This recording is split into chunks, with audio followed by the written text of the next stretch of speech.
Live from WRAL News Headquarters in Raleigh, your number one source for local news. WRAL News, coverage you can count on. A man is dead after an overnight shooting in Durham. Coming up, I'll tell you where police are at in their investigation. And it's a hot 4th of July. Highs will be in the 90s, but it will feel like the triple digits. Coming up, I'll show you the areas under a heat advisory today. We're live at the DBAP where hundreds of people will be cheering on the Bulls and celebrating the 4th. What fans need to know before the big ball game. What's more American than baseball and fireworks? The Bulls know how to do fireworks. Good morning, everyone. It is 6 o'clock. Welcome to your Independence Day, and look at this gorgeous sunrise. Hey, thanks for getting up with us. I'm Renee Chu. And I'm Ken Smith in for Jeff Hogan. So many activities planned today, fireworks and a lot of festivities. But the weather is going to be a factor, including the heat. Let's get back to meteorologist Peter Sherwood in the WRCB Weather Center tracking it all for us. It is going to be a busy day for sure. We have a heat advisory in effect for our counties south and east of the Triangle today. Our feels like temperatures in those counties outlined in orange, including Harnett County, Cumberland County, Wayne County. Those feels like temperatures could head to 105 degrees or higher. It is still going to be hot all across our viewing areas. We take a live look here of Raleigh. Temperatures are in the 70s. We have a beautiful sunrise going on. Dew points in the 70s as well. It feels uncomfortable outside with that temperature in the Triangle. It's 73 degrees in South Hill, 77 as well in Fayetteville. And this afternoon for the 4th of July in the Triangle, we are going to make it to 93 by 2 o'clock, feeling like 103, 95 around the 4 o'clock hour. We have the chance of seeing some scattered showers and thunderstorms develop across our southern counties. Once we head into this evening, check out the map here. Most of us will be dry up until 6 o'clock. Those scattered showers and thunderstorms will move in across the Sand Hills and gradually clear out as we head into the 9 o'clock hour, likely to see lingering showers overnight. We have a level 1 severe risk in place for our south and eastern counties where damaging wind speeds cannot be ruled out. Coming up, I'm going to time out our rain chances as we head into tomorrow, Brian. It is 6:02 right now, and we're going to be watching traffic through the morning. We're not anticipating a lot of traffic on the roads, but we'll let you know if we run into any big problems. On the east side of central Durham, we do have Miami Boulevard blocked right around Robin Hood Road for a police investigation. Get an update from Michael Grace coming up in just a little bit about that scene. Just expect a detour through that area. Also on the north side of Raleigh, we have a hit-and-run investigation right now on Millbrook Road near Atlantic Avenue. Not seeing any delays because of light traffic volume, but just look out for police activity on the side of the road. All quiet on the west side of Raleigh as we take a look at that camera at 40 at Chapel Hill Road between Raleigh and Cary. Brian, thanks. We're following some breaking news. A man is dead after shooting in Durham. Now, just before 2 this morning, officers responded to Robin Hood Road that links North Miami Boulevard to Cheek Road. Michael Graves has been there all morning long tracking new developments. And Michael, what do you know so far?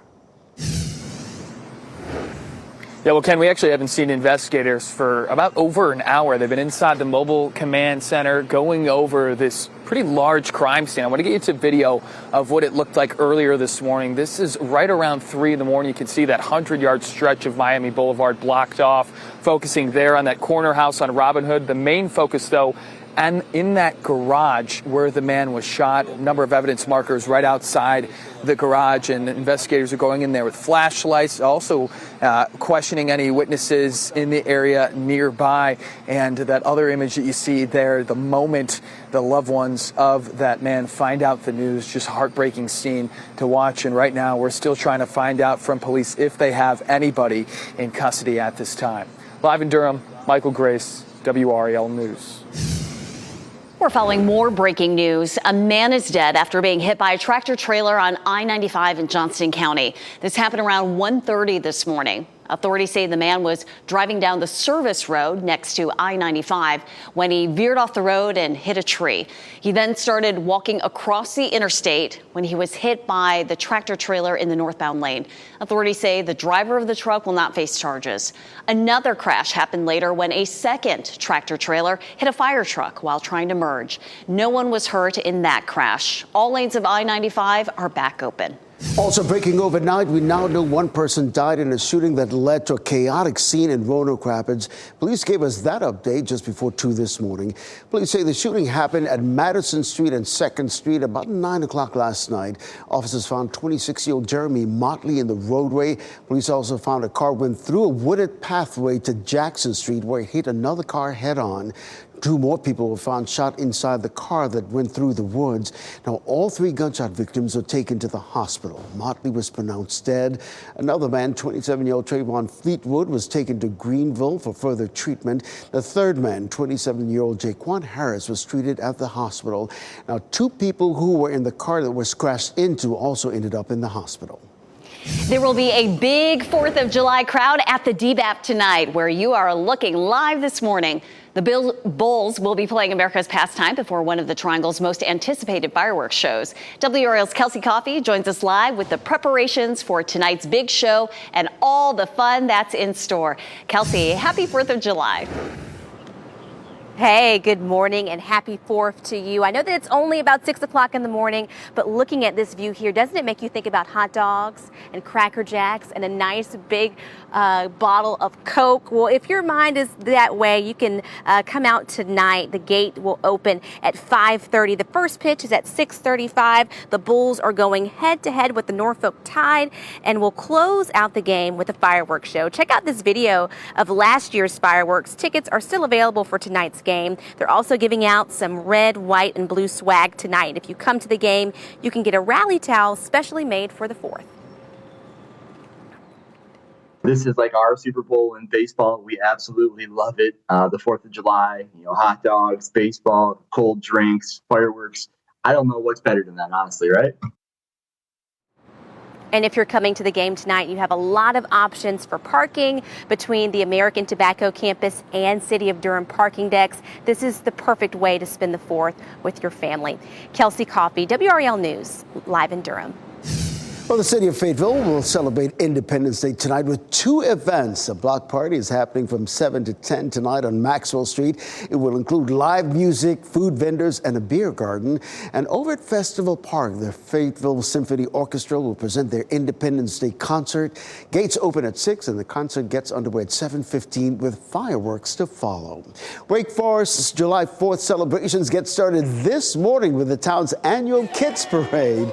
This is video from a previous year's parade. Kids are encouraged to come out on their bikes and line up on North Main Street for the parade that starts around 10:30 this morning. The fun will continue with a festival in Holding Park starting at 11. You can get a full list of all the Independence Day events in our area. Just check out Out and About on WRAL.com. Police in Philadelphia now say 5 people are dead after a shooter opened fire in a neighborhood. Police said last night 4 people died, but just hours ago they announced they found another victim. 2 children were hurt in the shooting. Officers say they arrested the suspected shooter last night around 11. They say the man had an AR-style rifle, a handgun, wearing a bulletproof vest, and also had several rounds of ammunition. When officers responded, they did identify and find some gunshot victims. As they were scooping up the victims and preparing them for transport to the hospital, they also heard multiple gunshots up the street at 56 and Concessing Avenue, where multiple casings were found by us after the fact. Police say a second person who may have picked up someone's gun and shot back at the shooter was also taken into custody. The 2 children hurt are 2 and 13 years old. Well, just about 8 minutes after 6 this morning, coming up, a man is dead after he was attacked by his daughter's dogs when he came over to check on them. What the neighbors had to say about those 2 dogs. And the heat outside is hard for us, but it can also take its toll on livestock. The steps farmers are taking to make sure their cows stay safe and healthy in the summer heat. And it's going to be hot today with a high of 95 degrees, feeling like 103. Some areas to the southeast could feel like 105. We also have the chance of seeing scattered showers and thunderstorms this 4th of July coming up. I'll time out our rain chances as we head into the afternoon and evening. As you get into your car, tune to WRAL News Plus on your radio. In Raleigh on 99.3 FM. In Durham, 96.5 FM. And everywhere on 101.5 HD3.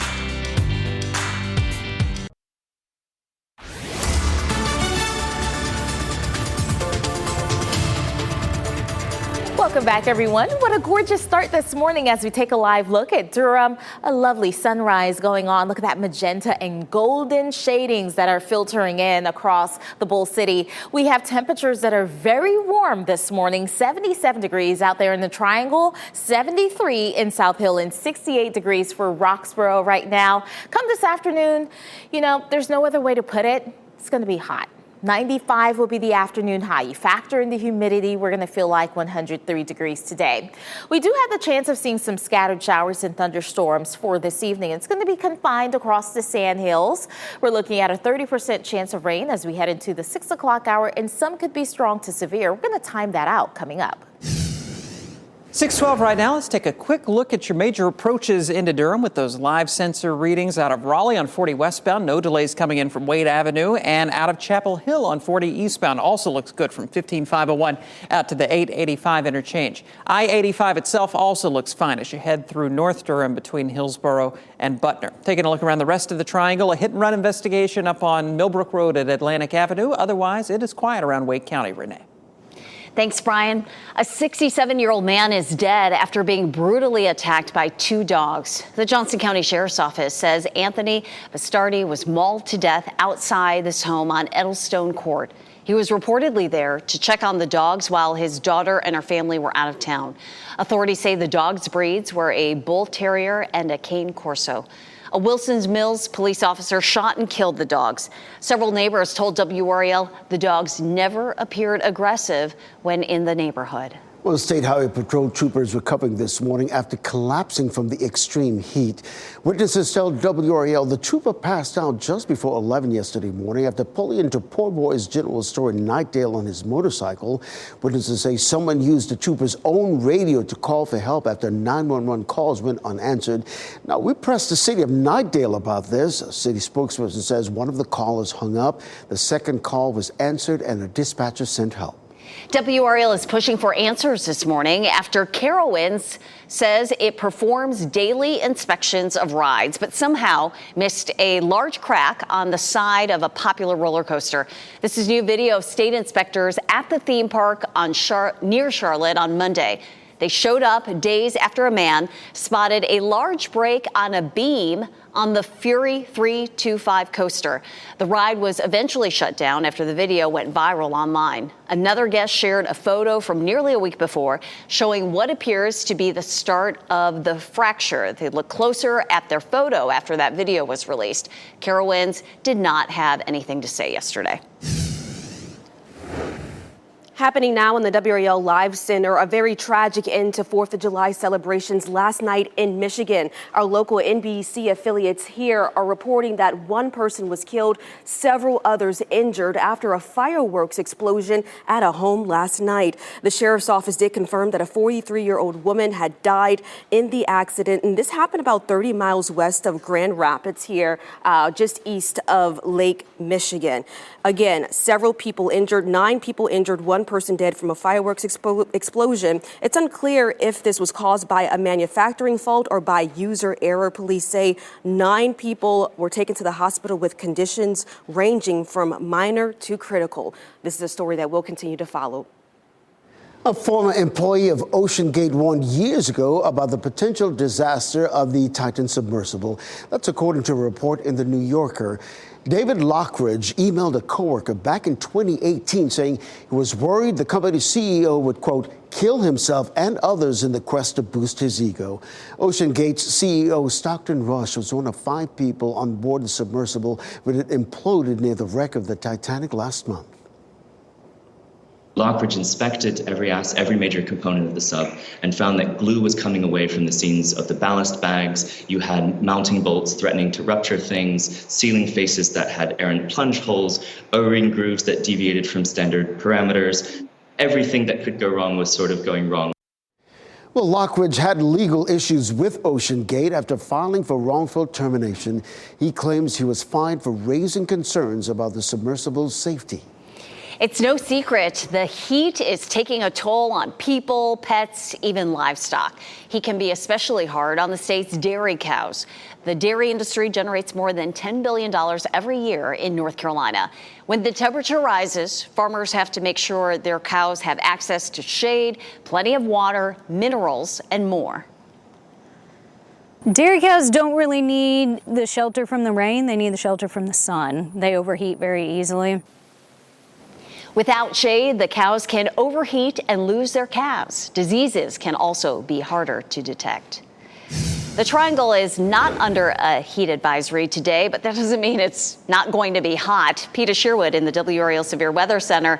Let's begin with a beautiful view of Carolina Beach. Right. You know, we have to start thinking of ways that we can all cool off today. We are going to see those hot conditions all across the state as we head into the afternoon. And I know there are some folks traveling. Maybe you're going to take a day trip today to Carolina Beach as we take a live look there. It's a gorgeous sunrise going on. I want to point out here, there's a better chance of scattered showers and thunderstorms in that area come this afternoon.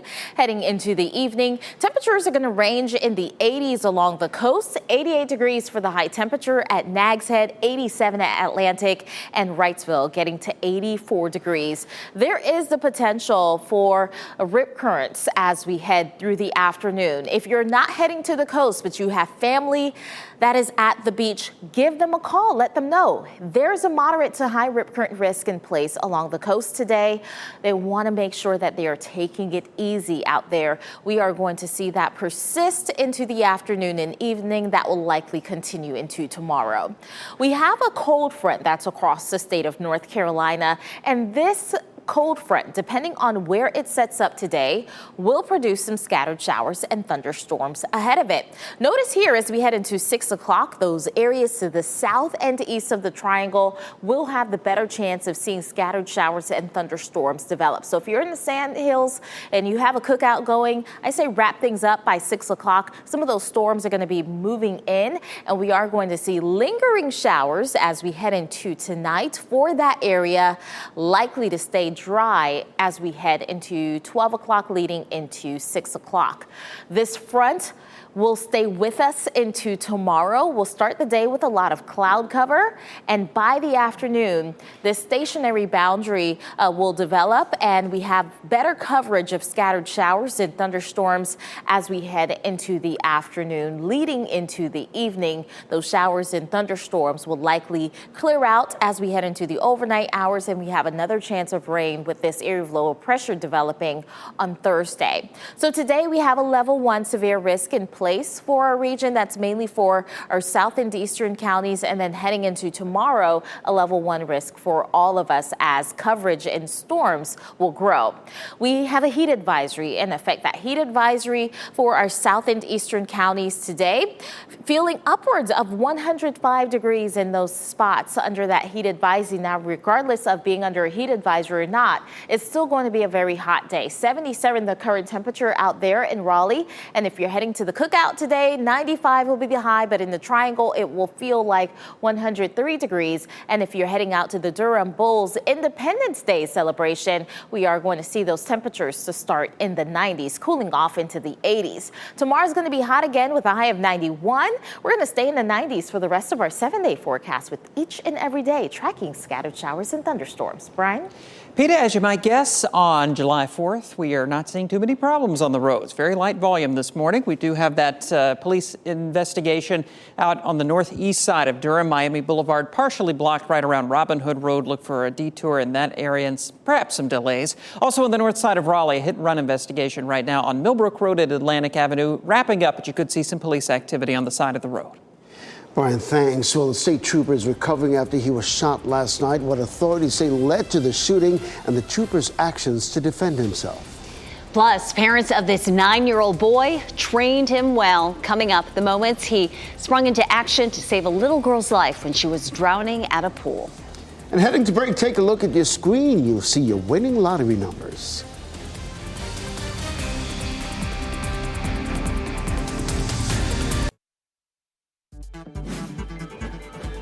This What's Trending report, sponsored by Rug & Home. Well, you might enjoy a hot dog or two, but probably not 20, 40, or even 60. Who's counting, right? Brian Schrader here now with what's trending. Speak for yourself, Ken. You can leave the big numbers to the contestants in the Nathan's hot dog eating contest. Here's some video of them weighing in before today's showdown. Joey Chestnut has won it 15 of the last 16 years, and he's going to be looking to break his record of 76 hot dogs in 10 minutes. 8-time women's champ Miki Sudo is going to look to improve on her record of 48 and a half hot dogs. Oh, right.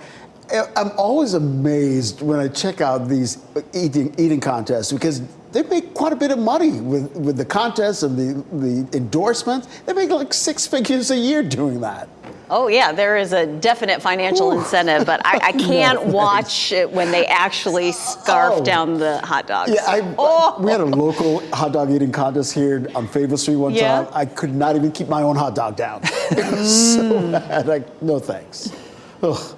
Yes. Well, here's another food story. If that didn't disgust you, this one might. Hugh Jackman shared photos of his cheat meal at a waffle restaurant in England. And one of the pictures shows waffles topped with mushrooms. He says he didn't share, but some of the fans questioned if anyone would want to share that with him. I mean, mushrooms, a little meat chili on there, savory waffle. Okay, so he's bulking up for his Wolverine part again. He's eating 8,000 calories a day, and that's part of it. You know what? Give me some maple syrup and some pecans. I'm good with my waffles. Bye, thanks. Some cities won't be lighting the skies with fireworks tonight. Instead, they'll be using drones. Salt Lake City tried out the alternative celebration over the weekend. The mayor says the new method was used to minimize fire danger and to help with air quality efforts. Boulder, Colorado, and several cities in California are also turning to drones to celebrate Independence Day. And this Independence Day, it's going to be hot. 95 will be the high temperature in the Triangle. It's going to feel like 103, and we have heat advisories in effect for our region. Coming up, I'm going to explain how hot those areas will get and the showers and thunderstorms we'll see for this 4th of July. And we're following breaking news out of Durham. The WRAL breaking news tracker is on Robin Hood Road, where a man is dead after a shooting. You're looking live at the scene where the mobile command center is set up. Michael Grace will join us after the break with what he's learning from police. An epic fireworks show here at the DBAP tonight. What Bulls fans need to know before heading out to the big game.